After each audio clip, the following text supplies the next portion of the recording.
With us now from Austin, Texas, is House Homeland Security Chairman Michael McCaul. Mr. Chairman, I want to start with the ISIS threats to both New York and Washington. The threats have been made, but the FBI and Homeland Security say there's no credible evidence. Do you agree with that assessment? Well, we don't have any specific and credible evidence of a plot underway, but I will say in the Homeland we've arrested over 70 ISIS followers over the last year. We have 1,000 investigations in all 50 states. If that gives you some magnitude of what the FBI and Homeland officials are looking at. Obviously, New York and Washington are the top two targets. I talked to NYPD yesterday.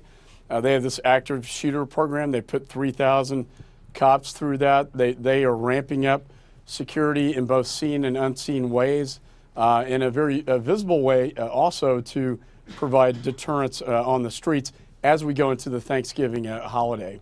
I want to ask you about this expression, no credible threat. How confident should Americans be when they hear that? I mean, in Paris, presumably last Thursday, there was no credible evidence or they would have acted on it. So what does that really mean in today's terror environment? Well, it's an old term of art, but I will tell you, John, and I agree with Senator Feinstein, I think the biggest threat today is the idea that terrorists can communicate in dark space, dark platforms, and we can't see what they're saying. So people ask me, well, how did the Paris attacks, a very complex, sophisticated, coordinated attack involving 8 attackers and a wide conspiracy of others, how did that go under the radar? The only rationale explanation I have is that they were using these dark platforms in dark space to communicate that even if we have a court order, we can't see. And if you can't see what they're saying, it's very difficult to stop it. So while, Homeland Security officials can say there's no specific and credible threat, I think you need to factor in that analysis that there may be plots underway and communications underway that we just, quite frankly, can't see. And I think that's one of the biggest challenges that we face right now. So it seems like that's a weaker assurance than it used to be in the past. Just following up, though, on these dark spaces, but is there any evidence that encryption was used? It's just a supposition, right? Or have you seen any evidence that suggests these encrypted communications actually were used in the Paris attack?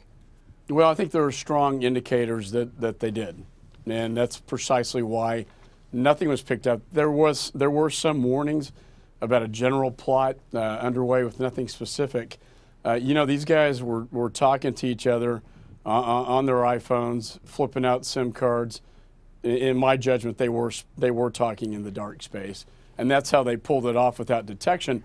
And that's going to be the real challenge in the Homeland, is how do you stop? Because we know that they're talking from Morocco to people in Paris and Belgium, but also in the United States. We've caught communications where they talk to people in New York and D.C. and quite frankly, everywhere. We had the Garland attacks, 4th of July, and the Chattanooga case, which are very good examples of this. Let me ask you about refugees. The President Obama said this morning that refugees, quote, who end up in the United States are the most vetted, scrutinized, thoroughly investigated individuals that ever arrive on American shores. There was a lot of talk about refugees this week, but are they the real problem here in terms of who's coming into the United States? Well, there are two problems. The foreign fighter, we've had 5,000 with Europeans with Western passports going to visa waiver countries, and we need to deal with that issue.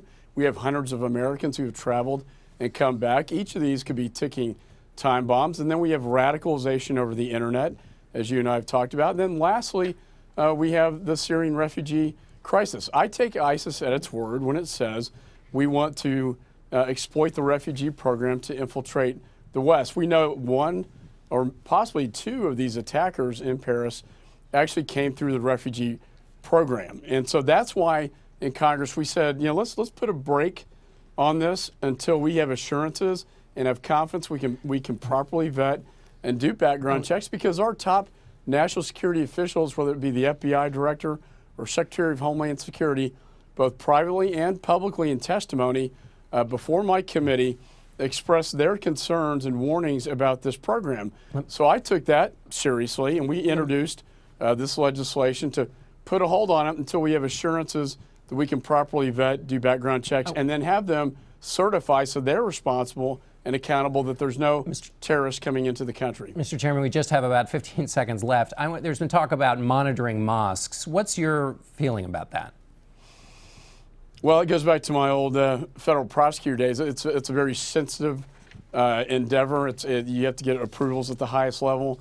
I think we have to be involved in the Muslim community with outreach programs to identify the signs of radicalization so we can stop them, just like the Boston bomber who got kicked out of his mosque for being too radical. We didn't know about that, and it would have been nice to have known. All right, Chairman McCaul, thanks so much.